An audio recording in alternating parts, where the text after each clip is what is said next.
12th standard computer அப்ளிகேஷனுக்குரிய quarterly எக்ஸாமுக்குரிய important questions பார்க்கலாம். இதில் நிறைய இருந்தாலும் நான் ஸ்டார் போட்டுக்கிறேன், நல்லா பார்த்துக்கோங்க, அண்டர்லைன் பண்ணியிருக்குது.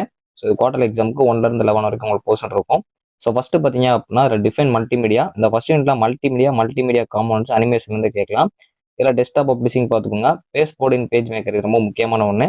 இது ரொம்ப ரொம்ப முக்கியம். Insert a page in PageMaker ரொம்ப முக்கியம். ஆசிட் ப்ராப்பர்ட்டிஸ் ரொம்ப ரொம்ப முக்கியமான ஒன்று.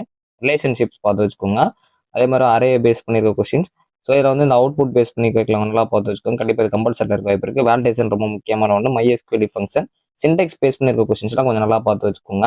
சில HTTP HTTPS FTP இது ரொம்ப முக்கியம். இன்டர்நெட்னு என்ன கேட்கலாம். கம்ப்யூட்டர் நெட்ஒர்க் ரொம்ப ரொம்ப முக்கியமான ஒன்று.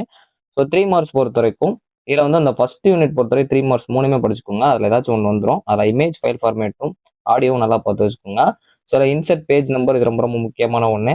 அதே மாதிரி ரிலேஷன்ஷிப் இன் டேட்டாபேஸ் நல்லா பார்த்து வச்சுக்கோங்க. ஸோ அதே மாதிரி அசோசியேட்டிவ் அரே ரொம்ப முக்கியம். ஸ்விட்ச் ஸ்டேட்மெண்ட் கண்டிப்பாக பார்த்துக்கோங்க. இது கொஸ்டின்லேயே இருக்கலாம், இதுலேயும் வர வாய்ப்பு இருக்கு. Difference between while loop and do while இது ரொம்ப முக்கியம். போஸ்ட் அண்ட் கெட் மெத்தட் இது ரொம்ப முக்கியமான நல்லா பார்த்துக்கோங்க. ஸோ மாதிரி MySQL கொரிஸ் பார்த்துக்கோங்க. ஸோ இதில் மொபைல் நெட்ஒர்க்ஸ் நல்லா பார்த்துக்கோங்க, ரொம்ப முக்கியமான ஒன்று. ஸோ அதுக்கப்புறம் 5 மார்க்ஸ் பொறுத்த வரைக்கும் உங்களுக்கு production team roles and responsibilities ரொம்ப முக்கியம். பாலிகன் ட்ரா பண்ணுறது ER மாடல் ரொம்ப முக்கியம். ஸோ அதே மாதிரி வந்து இதில் ஃபார் லூப் ஃபார் ஈச் ரெண்டையுமே நல்லா பார்த்து வச்சுக்கோங்க. OSI மாடல் ரொம்ப முக்கியம். இதில் அண்டர்லைன் பண்ணியிருக்கா, நல்லா படிச்சு வச்சுக்கோங்க. தேங்க்ஸ் ஃபார் வாட்சிங்.